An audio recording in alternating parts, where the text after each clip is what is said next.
আসসালামু আলাইকুম। আজকে একটি গুরুত্বপূর্ণ বিষয় সম্পর্কে আলোকপাত করব, সেটি হলো পেটের আলসারের চিকিৎসা কি। আমরা আলসার বলতে কি বুঝি সেটি আগে আমাদের বুঝতে হবে। সেটি হলো আলসার হলো ঘা। আমরা সোজা বাংলায় যেটি বুঝি সেটি হচ্ছে আমাদের শরীরের কোনো জায়গায় যেরকম ঘা হতে পারে, ফোড়া হতে পারে, তেমনি ঘা এবং ফোড়া হতে পারে আমাদের পাকস্থলী, ডিওডেনাম কিংবা ইসোফেগাস অর্থাৎ খাদ্যনালীর নিচের অংশে, মাঝপথে কিংবা উপরের অংশে। তো এই সবগুলোকে কিন্তু আলসার বা ঘা বলা হয়। তো আলসার হতে পারে আমাদের খাদ্যনালীতে, পাকস্থলীতে এবং ডিওডেনামে অর্থাৎ পাকস্থলীর পরের অংশ পর্যন্ত এই আলসারটি হতে পারে। তো এই আলসার হলে পরে আমরা কিভাবে নিশ্চিত হই? আলসার হলে পরে আমাদেরকে অবশ্যই নিশ্চিত হতে হবে যে সেটি আলসার। তো এটি নিশ্চিতকরণের পরীক্ষা হলো এন্ডোস্কোপি অফ আপার জিআইটি, অর্থাৎ একটি দক্ষ ও অভিজ্ঞ গ্যাস লিভার বিশেষজ্ঞের হাতে একটি ভালো মানের এন্ডোস্কোপি করে আমরা নিশ্চিত হতে পারি যে আলসার কোথায় হয়েছে, আলসারের বিস্তৃতি কতটুকু, সেটি কোন পর্যায়ে রয়েছে, এই জিনিসটি আমরা দেখতে পারি, সাথে ছবি তুলে আনতে পারি এবং রোগীর সামনে তাৎক্ষণিকভাবে উপস্থাপন করতে পারি এবং সেই অনুযায়ী রোগীকে চিকিৎসা দেওয়া হয়। তাহলে আমরা আগে নিশ্চিত হব যে আলসার হয়েছে এবং এই আলসারটি কি কারণে হয়েছে সেটি জানার জন্য আমরা রোগ ইতিহাস নিব এবং সাথে এইচ পাইলোরি ব্যাকটেরিয়া সংক্রমণ রয়েছে কিনা সেটির জন্য আমরা এর সাথে আরো দুটি পরীক্ষা করে নেব। সেই দুটি পরীক্ষার মধ্যে রয়েছে স্টুল অ্যান্টিজেন ফর এইচ পাইলোরি, অর্থাৎ মলের একটি পরীক্ষা যেখান থেকে আমরা এইচ পাইলোরি ব্যাকটেরিয়া সংক্রমণ রয়েছে কিনা সেটি জানতে পারি। আরেকটি হলো ইউরিয়া ব্রেথ টেস্ট, অর্থাৎ শ্বাস প্রশ্বাসের মাধ্যমে আমাদের পাকস্থলীতে এইচ পাইলোরি ব্যাকটেরিয়ার সংক্রমণ রয়েছে কিনা সেটি আমরা জেনে নিতে পারি। তাহলে আলসার হলে পরে আমরা যেটি করব, আমরা একটি এন্ডোস্কোপি করব এবং সাথে এইচ পাইলোরি ব্যাকটেরিয়ার সংক্রমণ রয়েছে কিনা সেটি জানবো।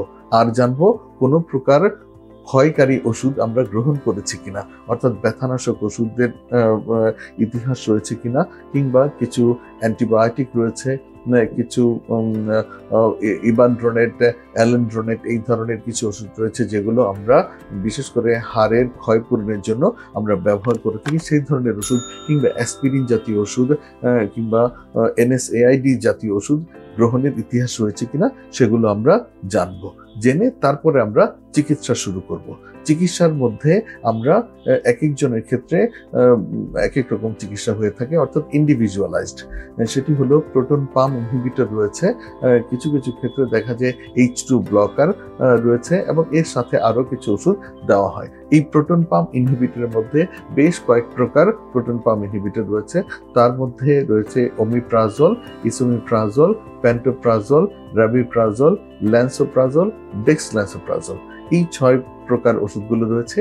এগুলো আমরা বয়স এবং রোগীর দেহের ওজন, রোগীর পারিপার্শ্বিক অবস্থা ইত্যাদি এবং তার সাথে অন্য কোনো সমস্যা রয়েছে কিনা, কোমরবিড কন্ডিশন অর্থাৎ ডায়াবেটিস, উচ্চ রক্তচাপ, এই সব কিছু বিবেচনায় নিয়ে আমরা সিলেক্ট করি কোন ওষুধটি তার পক্ষে সঠিক হবে, সেই অনুযায়ী আমরা এই ওষুধটি দিয়ে থাকি। এই ওষুধটি সাধারণত 2 মাস অর্থাৎ 8 সপ্তাহ ব্যাপী আমরা দিয়ে থাকি এবং এর সাথে আমরা যেটি করি গ্যাস্ট্রোপ্রোকাইনেটিক এজেন্ট দিয়ে থাকি, অর্থাৎ পেটের মধ্যে চাপ কমানোর জন্য ডমপেরিডন জাতীয় ওষুধ। আধুনিককালে কিছু ওষুধ রয়েছে যেমন ইটোপ্রাইড জাতীয় ওষুধ রয়েছে, সেই ওষুধগুলো আমরা ব্যবহার করতে পারি।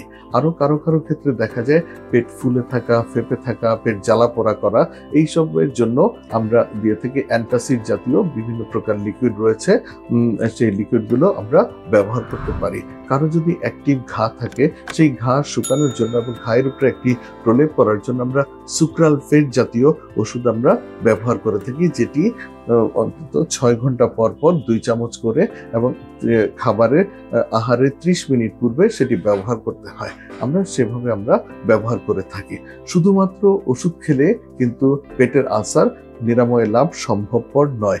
এর সাথে আমাদের আনুষঙ্গিক কিছু দিক নির্দেশনাও মেনে চলতে হয়, যেমন পর্যাপ্ত ঘুম, অধিক রাত না জাগা এবং অনিদ্রা না করা, প্রতিদিন নিয়মিত শারীরিক ব্যায়াম করা, দেহের ওজন একটি নির্দিষ্ট মাত্রায় বজায় রাখা, সঠিক খাদ্যাভ্যাসে অভ্যস্ত হওয়া, অর্থাৎ পরিমিত, বিশুদ্ধ এবং সুষম খাবার খাওয়া, ধূমপান, মদ্যপান, মাদক এগুলো থেকে বিরত থাকা এবং যত্রতত্র চিকিৎসকের পরামর্শ ব্যতীত ওষুধ না খাওয়া, এই বিষয়গুলো কিন্তু আমাদের এর সাথে মেনে চলতে হবে। তাহলে পেটের আলসারের সঠিক চিকিৎসা লাভ সম্ভবপর হবে।